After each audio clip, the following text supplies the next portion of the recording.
Okay, so in this particular video, I'm going to show you a strategy that you can actually use to trade small accounts. Now, trading small accounts is actually a little bit of the risk.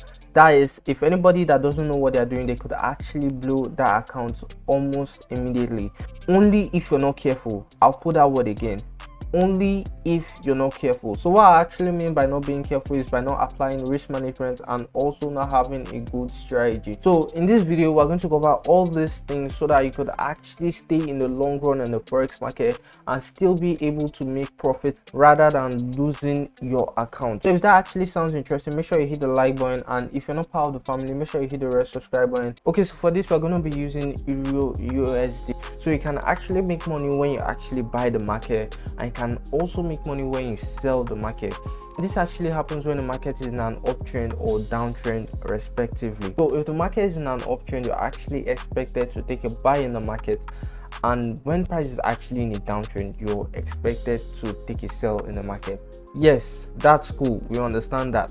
But how do we know when to actually take a buy in the market and sell in the market? Remember, we're actually trading with a small account. So that means every choice that we make is actually much of an impact to what we get in return. So right now we could actually see the market is in random movements. We could actually see it here, the market is in random movements, and we need something to know the direction of the market. We need something to know that price is about to buy. We need something to know that price is about to sell. And what we're going to do here is that we're going to input things that will actually make us to easily know the direction of the market. So the first thing we're going to be adding to this is the high candlestick candle. So what you want to do is that you want to change these candlesticks right here to high candlestick. So once you've actually changed your candlestick to high candlestick, it actually makes understanding the charts much more easier and simple. So this was what we are actually working with before. Mainly you put the high candlestick candlestick, it actually makes everything much more easier for you to understand. Now whenever you see the high candlestick candlestick actually having more of green candles,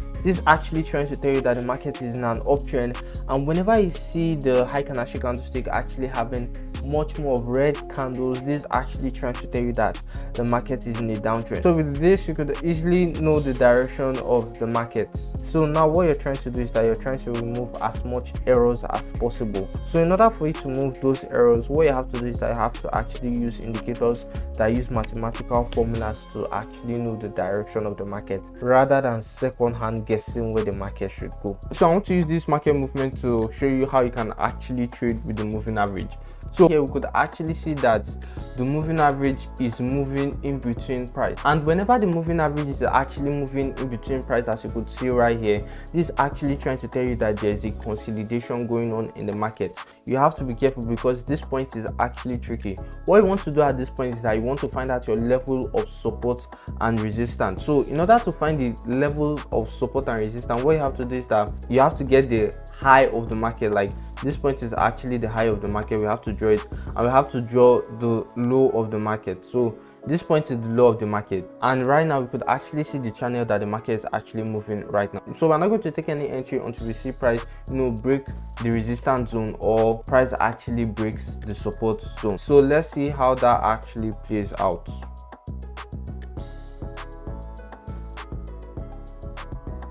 Okay, let me show you guys this. You could see exactly what happened here. We could actually see that price was actually having this bearish pressure. Mainly it got to this zone, you could see that price actually reacted to the support zone. You hear me saying whenever price is below or above the moving average, you should take a buy, you should take a sell. But in this case, we are not looking forward to take a buy or a sell until price actually breaks the support and resistance. So let's continue to see what the market will actually do. Okay, we're actually seeing a break of this structure, but what we want to see right now is a full candlestick above the resistance. When we see a full candlestick above the resistance, I mean from the low of the market to the high of the market, immediately we see that that's actually a true confirmation of price have actually break the resistance or support it. So let's continue to see what happens.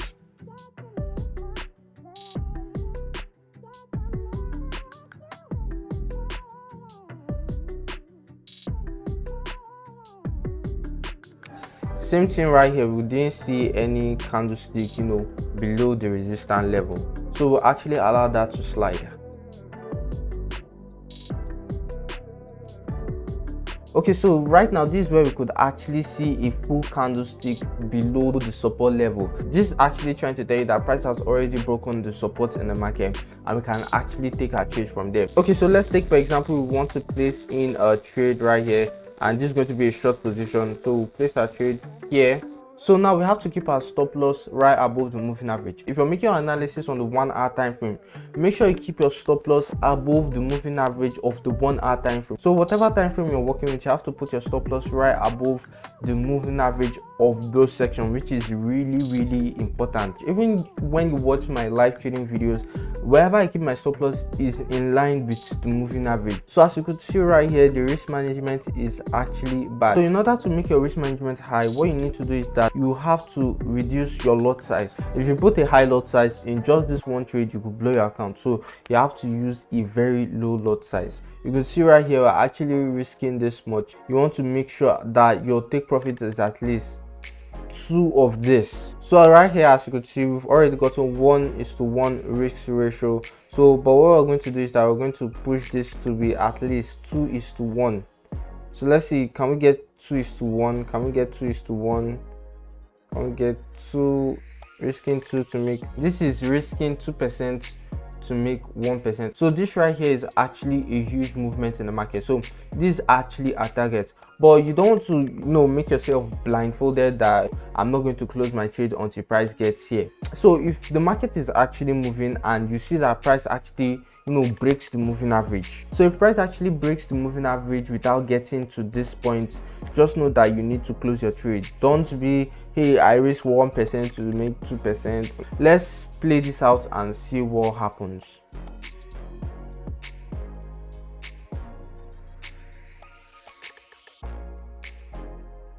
Oh, as you could see right now, okay, let me show you guys one of the main reasons that you have to have the moving average up. Stop loss should be above the moving average. So this is the major reason why I actually say you should keep your stop loss above the moving average, because you could see right there that price was trying to go back to that same support and resistance and everything, but you could see that the moving average have already acted as a source of rejection. Like price have already rejected it, the moving average already rejected that movement.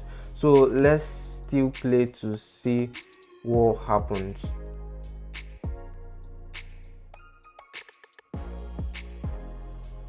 Whoa, the moving average is controlling the direction of the market, acting as a resistance, preventing price from reacting to that point. So mainly price breaks the moving average within any of these points here, you should close your trade. You don't need to wait for price to get to your take profit. So let's see what happens.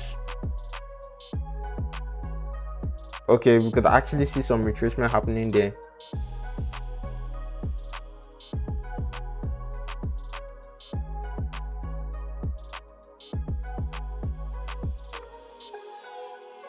Get our profit. Let's see.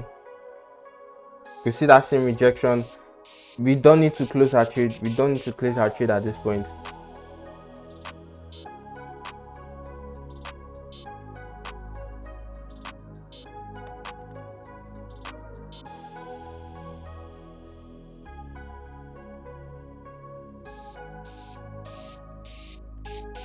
So right now, as you could see right here, you could see that this little candlestick have actually break the yellow moving average, which is actually giving us a sense of indication, and the only thing that's actually stopping us is when we see price above the moving average. So right now, as you could see, price is already above the moving average. So once you've already noticed this type of thing, what you need to do is that you need to actually close your trades from here, so you can actually secure it from here to here. Let's say from here to here.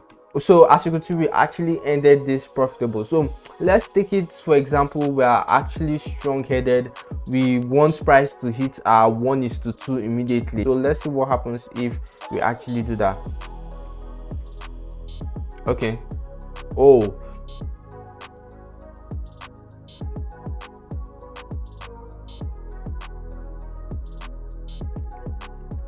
so now as you could see right there, I don't know if you guys could see this, but this was now currently changing from a downtrend to becoming an uptrend. So like I said, you don't want to use this normal BS candlestick. What you want to do is that you want to use this high candlestick. So make sure you use the high candlestick.